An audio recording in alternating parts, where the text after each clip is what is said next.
امریکی صدر نے ایران کی دوسری بار دی گئی تجاویز پر اتفاق کرنے سے انکار کر دیا ہے. یعنی یہ دوسرا موقع ہے کہ جب ایران نے اپنی تجاویز دی ہیں اور وہ پاکستان کے ذریعے دی ہیں اور ان تجاویز کو بھی امریکی صدر نے ماننے سے انکار. ایک مئین نہیں ہے، مسترد انہوں نے فواد نہیں کیا ہے. آپ کو یاد ہوگا اس سے پہلے بھی جب تجاویز ان کے سامنے میز پر رکھی گئی تھی. یعنی ڈونلڈ ٹرمپ کا مطمئن نہ ہونا شیرین، آپ تو اس کو مسترد ہی سمجھنا یار. آپ اس کو آپ یہ دیکھیں، لیکن وہ چاہتے ہیں کہ جو انہوں نے باتیں کر دی ہیں، بس جو وہ چاہ رہے ہیں کہ جس ٹیبل کے اوپر یا جن پوائنٹرز کے اوپر وہ پوائنٹرز ٹیبل پر رکھنا چاہ رہے ہیں، بس اس پہ اگر بات کرے گا ایران تو ہی وہ اس پہ متفق ہے. لیکن چلیں اچھی بات یہ ہے کہ مذاکرات اور نیگوسیشنز کا سلسلہ تو جاری ہے نا فواد. اب دیکھیں یہ بات تو وہی کہہ رہے ہیں کہ مذاکرات تو چل رہے ہیں مگر کسی نتیجے پر ہم نہیں پہنچ پا رہے. اب البتہ یہ بہت الارمنگ ہوتے ہیں ان کے اس طرح کے جو بیانات آتے ہیں کہ ڈیل ہوگی یا تباہی. تہران کے پاس دو ہی آپشنز ہیں، یعنی کہ وہ یہی بات کر رہے ہیں کہ اب آپ کے پاس دو آپشنز ہیں کہ ادھر آپ نے کون سا راستہ چوز کرنا ہے. اور اس کے ساتھ ساتھ وہ یہ بھی کہہ رہے ہیں نا کہ صدر ڈونلڈ ٹرمپ یہ بھی کہہ رہے ہیں کہ ایران معاہدہ کرنا چاہتا ہے. ٹیلی فون پر گفتگو بھی ہوئی ہے مگر میں خوش نہیں ہوں. بس وہ بات یہی ہے نا شیرین کہ میں سے اگر وہ نکلے نا تو ہی پھر کوئی چیز ہو سکتی ہے. جیسا کہ میں آپ کو بتا رہا تھا کہ جو انہوں نے دے دیا ہے، انہوں نے بتا دیا کہ بھائی یہ میرے پوائنٹرز ہیں، یہ میرے نکات ہیں، ان کے اوپر اگر آپ مطمئن ہو سکتا، مجھے مطمئن کر، میں اس چیز پہ مطمئن ہوں. اس کے علاوہ میں کہیں اور دائیں بائیں نہیں جاؤں. مجھے ایک اور چیز بھی ظاہر ہے، مجھے کیا خیر ہمارے پاس تو جب بھی اینالسٹ بھی آتے ہیں وہ یہ بات کرتے ہیں کہ دیکھیں گیم آف انڈیورنس کا بڑا ایک رول ہے، کیونکہ گیم آف پریشر بھی بڑا میٹر کرتا ہے اس طرح کے جب بیانات آ رہے ہوتے ہیں. کیونکہ دیکھیں انہوں نے یہ بات بھی کی ہے کہ ایرانی قیادت 3 سے 4 حصوں میں تقسیم ہو چکی ہے. ایران کو پتہ ہی نہیں. ایک منٹ، اس میں یہ ایک بڑا اچھا پوائنٹ جو میں چاہ رہا تھا کہ اس کے اوپر بھی ڈسکشن کریں. ماضی میں جو بھی ہم جنگیں دیکھتے ہیں نا شیرین، اس میں اس کی وجہ ہی یہی ہوتی ہے کہ جو لیڈرشپ ہے اس کو نشانہ نہیں بنایا جاتا، جو آپ کا کیپٹل ہے اس کو نشانہ نہیں بنایا جاتا. چونکہ اگر آپ لیڈرشپ کو ہی ختم کر دیں گے تو پھر آپ مذاکرات کس سے کریں گے؟ اصل بات یہ ہے. تو ڈونلڈ ٹرمپ، اس میں کوئی شک نہیں کہ ان سے غلطی ہوئی ہے کہ انہوں نے براہ راست لیڈرشپ کو نشانہ بنایا ہے، علی لاریجانی صاحب کو نشانہ بنایا ہے اور آیت اللہ خامنائی صاحب کو نشانہ بنایا ہے. تو ڈیفینیٹلی جو اب وہ یہ بات کر رہے ہیں تو وہ تو بات صحیح کر رہے ہیں کہ جناب وہاں پر تو لیڈرشپ ہے ہی نہیں، کس سے ہم بات کریں یہ ہمیں پتہ ہی نہیں ہوتا. تو امریکی صدر ڈونلڈ ٹرمپ صاحب، یہ آپ ہی کی غلطی ہے کہ آپ نے پہلے ہی حملے میں آیت اللہ علی خامنائی صاحب کو نشانہ بنا دیا اور اس کے ساتھ ساتھ علی لاریجانی صاحب کو نشانہ بنا دیا. تو اب آپ نیگوسیشن کریں گے تو کس سے کریں گے؟ ہمیں دوسری جنگ عظیم کے بھی بارے میں پڑھ رہا تھا. تو ٹوکیو کو بھی جو انہوں نے رکھا تھا نا شیرین، وہ رکھا تھا 6 نمبر پہ.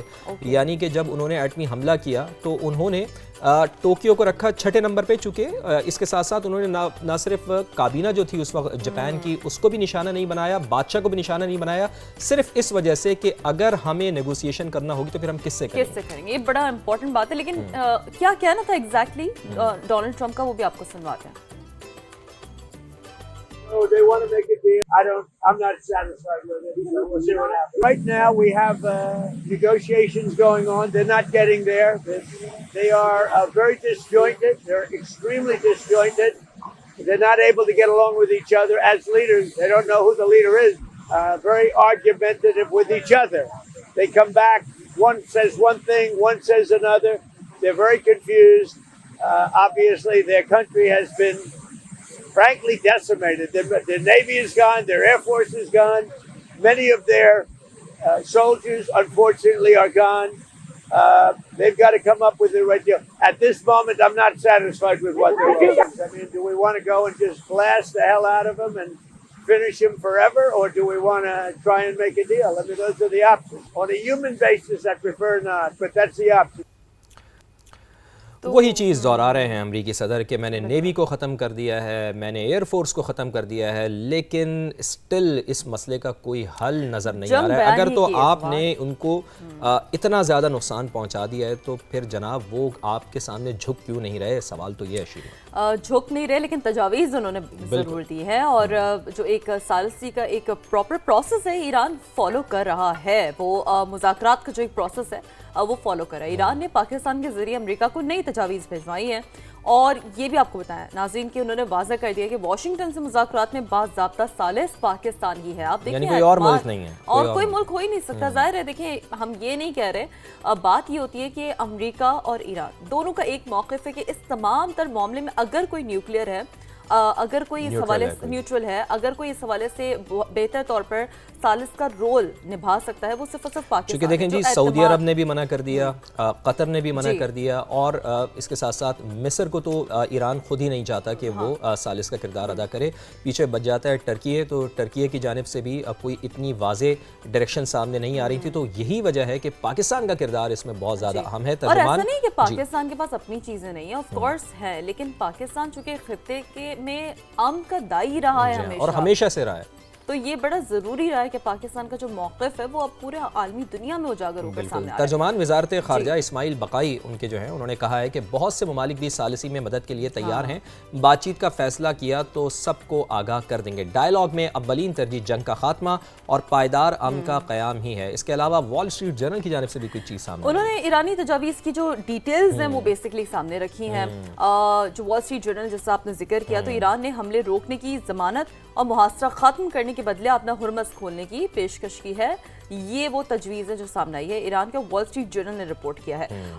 साथ साथ ईरान की जानिब से ये भी कहा जा रहा है कि जौहरी प्रोग्राम पर मुज़ाकरात बाद में होंगे, पहले पाबंदियों में हमें नरमी चाहिए। साथ साथ ईरान ने ये भी कहा है कि अमेरिका नई पेशकश पर खुले जहन के साथ आए तो इसी हफ्ते बातचीत हो सकती है, यानी कि ये हफ्ता बड़ा डिसाइसिव हो सकता है, जो कि अभी मूड हमें दिख रहा है दोनों। और हम उम्मीद भी करते हैं और दुआ गो भी हैं कि ये हफ्ता नतीजा खेज साबित हो। सदर डोनाल्ड ट्रंप ने भी ये वाज़े कर दिया है कि ईरान जंग से जल्दी नहीं निकलेंगे, वरना ये मसला दोबारा पैदा हो जाएगा। अच्छा, इससे पहले भी वो ये बात कर चुके हैं कि हम ये नहीं चाहते कि हम 6 महीने बाद या 3 साल बाद या 2 साल बाद या 1 साल बाद फिर दोबारा से ईरान के ऊपर अटैक करें। हम इस मसले को मुकम्मल और दुरुस्त तरीके से हल करना चाहते हैं और करेंगे। फ्लोरिडा में तकरीब हो रही थी जनाब, उससे खिताब किया था अमरीकी सदर ने। अमरीकी सदर का ये कहना था कि आबनाए हुर्मुज़ में तेल से भरे 400 टैंकर्स खड़े हैं, ये जहाज़ निकल आए तो तेल की कीमतें कम हो जाएंगी। अच्छा जी जनाब, तो ये तो थे अमेरिकी सदर डोनाल्ड ट्रंप, जिन्होंने और बहुत नाराज भी थे नेटो से। उन्होंने कहा कि कागजी शेर हैं ये, हमने इनके ऊपर अरबों डॉलर खर्च किए, लेकिन ये हमारे किसी काम उनकी ये नाराजगी पहले भी सामने आई, आपको याद होगा जब उन्होंने कहा था 2-3 मिनट वो उसका तसलसल है। लेकिन जी ईरान के सुप्रीम लीडर मुश्तबा खामनई ने दुश्मनों के खिलाफ मौशी जंग की अपील कर दी है। कहा कि इक़्तिसादी और सकाफ़ती जहाद के जरिए मुखालफिन को शिकस्त दी जाए और फौजी मैदान में तरक्की के बाद मौशी महाज पर कामयाबी ज़रूरी है। अच्छा, हमने इस बिलखुसूस फवाद इस सिनेरियो में भी देखा, जो असल वॉरफेयर का इम्पैक्ट हमें नज़र आया है इस पूरी जंग का, वो हमें सिर्फ और सिर्फ ये जो मौशी तौर पर स्टैंड स्टिल हुए हैं ना सारा मामला, उसमें हमें नजर आया। और ब्लॉकेट के बाद से ही हमने ये देखा है कि ब्लॉकेट के बाद से जो सूरत हाल है वो बहुत ज़्यादा ईरान के लिए ख़राब होती जा रही है। लेकिन ईरान का आप, सॉरी मैं आपकी बात काट रही हूँ, ईरान का आप इस पर अपना वो देखें ना कि वो अपनी आवाम को किस तरह तैयार करें। वो कह रहे हैं कि आवाम मकामी तौर पर जो तैयार की गई अशिया है उसका इस्तेमाल करें। यानी डेफिनेटली जो बाहर से चीज़ें तो आ ही नहीं सकती ना, ब्लॉकेट हुई हुई है, अब आप कहाँ से चीज़ें मंगवाएंगे? या तो आप फिर रूट इस्तेमाल करें, रोड वाला नेटवर्क आप इस्तेमाल करें, फिर उसके ज़रिए आप कहीं बाहर से चीज़ें मंगवाएं। चूँकि जहाज़ों के ज़रिए, बहरी जहाज़ों के ज़रिए तो अब ये मुमकिन ही नहीं है कि आपके यहाँ कोई चीज़ें आ सकें, आपको दरामद कर सकें। इतनी जितनी ईरानी आवाम पे इतने सालों से जो सैंक्शंस लगे, I think they are very much immune to it, और वो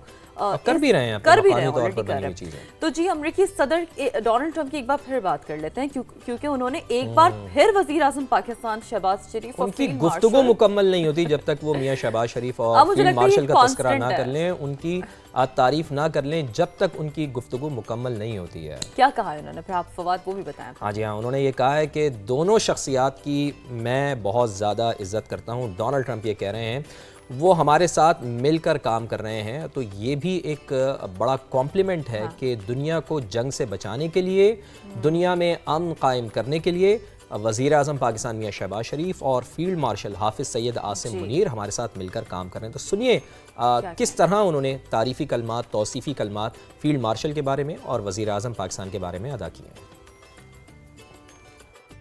Respect for Pakistan and Islamabad, and tremendous respect for the Prime Minister and the Field Marshal, and they're working with us. They continue to work with us, but the trip is a very long one, and we're doing everything in terms of negotiating right now, in terms of the negotiation telephonically.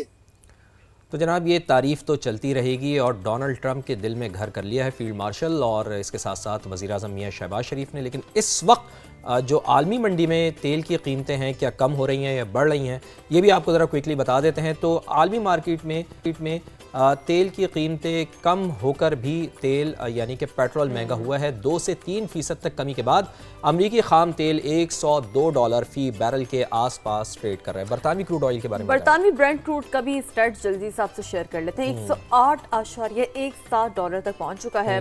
अब नाज़रीन, इस कमी का फायदा पाकिस्तानियों को पहुंचेगा या नहीं, ये हम भी नहीं कह सकते। नहीं, इसका फ़ायदा देखें, मैं जहाँ तक अपनी एनालिसिस है कि शायद इसका फ़ायदा ना पहुँच सके। इसका फ़ायदा एक ही सूरत में पहुँच सकता है कि अगर जो आपने शीरीन जैसा कि खबर दी कि ये हफ़्ता ईरानी भी कह रहे हैं कि बहुत ज़्यादा इंपॉर्टेंट है, डिसाइसिव है, तो अगर कोई नतीजा खेज साबित होता है तो डेफिनेटली फिर जुमेरात तक अगर कीमतें ऐसी तो फिर इसका फ़ायदा हमें होगा। अदरवाइज़ हमारे पास पूरा एक हफ़्ते में शायद ये कीमतें बढ़ जाएँ। और मैंने तो यही नोट किया है कि जब बुध जुमेरात आती है और जब हम कीमतों का तयन कर रहे होते हैं तो उस वक्त कीमतें ज़्यादा होती हैं, इसी वजह से पाकिस्तान में पेट्रोल की कीमतें बढ़ जाती हैं।